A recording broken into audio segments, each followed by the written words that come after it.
Welcome to channel. இன்றைக்கி நம்ம one pot ரெசிபியாக sambar சாதம் தான் செய்ய போகிறோம். ஸ்கூல் லஞ்சுக்கு தக்காளி, வெங்காயம், பச்சை மிளகாய், கேரட்டு, கொத்தமல்லி, கருவேப்பிலை எல்லாம் கட் பண்ணி வச்சுட்டோம். காய்களும் கட் பண்ணி வச்சுட்டோம்.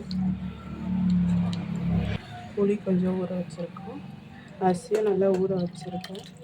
இப்போ துவரம் பருப்பு, சிறுபருப்பு 2 பருப்பு சேர்த்து ஊற வச்சுருக்கோம். வாங்க எப்படி செய்கிறதுன்னு பார்க்கலாம். அடுப்பு பற்ற வச்சுக்கலாம். குக்கரில் தான் செய்ய போகிறோம். ஒன் பாட் ரெசிபி ஈஸியாக இருக்கும், டேஸ்ட்டாகவும் இருக்கும். இப்போ இதில் நம்ம எல்லாத்தையும் ஆட் பண்ணிக்கலாம். அதில் வெங்காயம் போட்டுக்கலாம், பச்சை மிளகாய் 2, கேரட்டு, தக்காளி, அப்புறம் கட் பண்ணி வச்ச காய்ங்க போட்டுக்கலாம். இப்போ என்ன காய் இருக்கோ அது போட்டுக்கலாம். நான் இன்றைக்கி கேரட், முருங்கைக்காய், கத்திரிக்காய், உருளைக்கிழங்கு தான் ஆட் பண்ணியிருக்கேன்.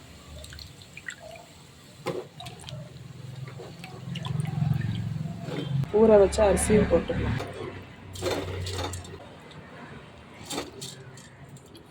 இப்போ நம்ம ஊற வச்ச பருப்பும் கழுவிட்டு சேர்த்துக்கலாம். இதில் உப்பு சேர்த்துக்கலாம். கல் உப்பு தான் சேர்க்குறேன். மஞ்சத்தூள் போட்டுக்கலாம். சாம்பார் தூள் போட்டுக்கலாம்.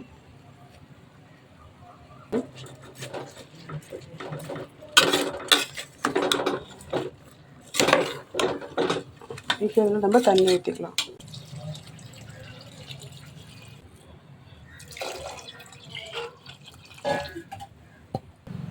இந்த சொம்பில் 3 சொம்பு தண்ணி வச்சுருக்கேன்.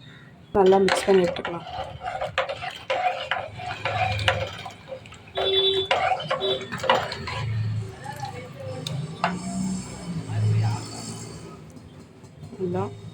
இப்போ இது குக்கர் விசில் போட்டுடலாம். மூடி போட்டு விசில் விட்டுடலாம்.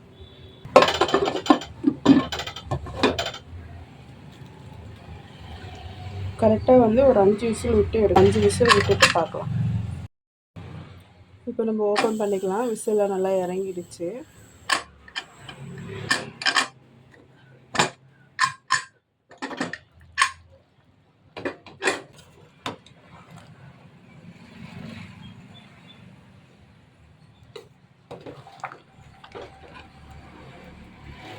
நல்லா வெந்துச்சு. நம்ம இப்படி இதில் இப்படி கலரி விட்டோம்னா நமக்கு கரெக்டாக இருக்கும்.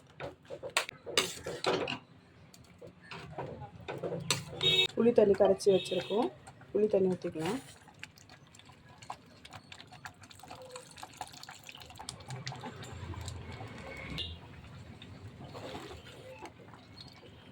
இப்போ கொஞ்சம் கொதித்து வரட்டும்.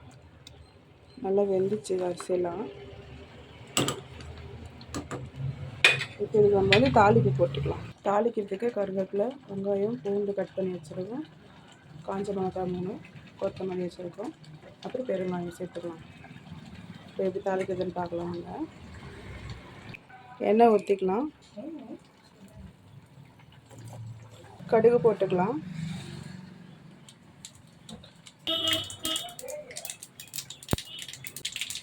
சீரகம் போட்டுக்கலாம். இப்போ நம்ம பூண்டு போட்டுக்கலாம். 3 காஞ்ச மிளகாய் வச்சுருக்கோம். காஞ்ச மிளகாய் போட்டுக்கலாம். கருவேப்பிலை போட்டுக்கலாம். இதே வெங்காயம் போட்டுக்கலாம்.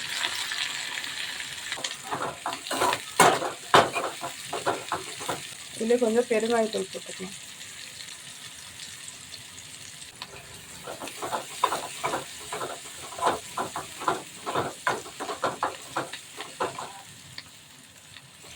வெங்காயம் பாருங்கள் நல்லா ப்ரௌன் ஆகிடுச்சு. இப்போ இதை எடுத்து நம்ம அதில் போட்டுக்கலாம். இப்போ நம்ம குக்கரில் சில சேர்த்தாச்சு தாளித்து. இப்போ இதை மிக்ஸ் பண்ணி விட்டுக்கலாம்.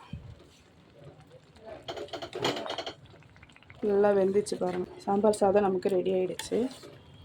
இது தனியாக சாப்பிட்டா தான் நமக்கு நல்லாயிருக்கும். அதுதான் நம்மளோட சாம்பார் சாதம் ரெடி ஆகிடுச்சு பாருங்கள். இதில் நம்ம கொத்தமல்லி போட்டுக்கலாம்.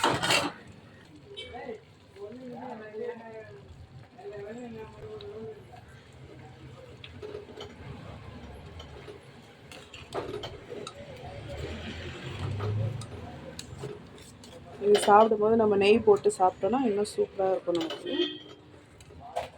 அதுதான். இப்போ இது கொஞ்சம் ஆற வச்சு நம்ம டிஃபன் பாக்ஸ் பேக் பண்ணிக்கலாம், லஞ்ச் பாக்ஸ் ஸ்கூலுக்கு. வந்து நம்ம பெரிய முக்கல்ல வேக வச்சு வச்சுருக்கோம் முக்கல்ல. இது நம்ம ஸ்நாக்ஸ் பேக் பண்ணிக்கலாம்.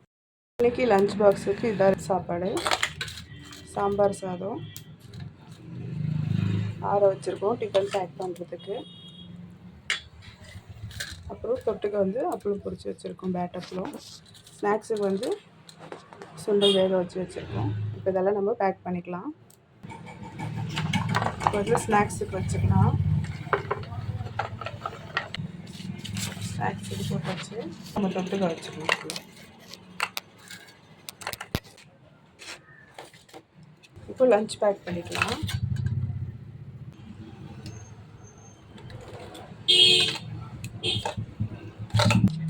இதான் இன்றைக்கி லஞ்ச் பாக்ஸ். சாம்பார் சாதம், தொட்டுக்கு அப்பளம் வச்சுருக்கோம். அப்புறம் ஸ்நாக்ஸுக்கு சுண்டல் வேக வச்சு வச்சுருக்கோம். இப்போ இதை நம்ம பேக் பண்ணியாச்சு, எடுத்து பேக்கில் வச்சிடலாம். எல்லாம் அடுத்த வீடியோவில் பார்ப்போம். இன்றைக்கி லஞ்ச் இதுதான். Bye friends. இந்த வீடியோ லைக் பண்ணுங்கள், ஷேர் பண்ணுங்கள், சப்ஸ்கிரைப் பண்ணுங்கள், கமெண்ட் பண்ணுங்கள். பாய். நாளைக்கு வீடியோவில் பார்ப்போம். அதான் நம்ம லஞ்ச் பேக் பண்ணியாச்சு.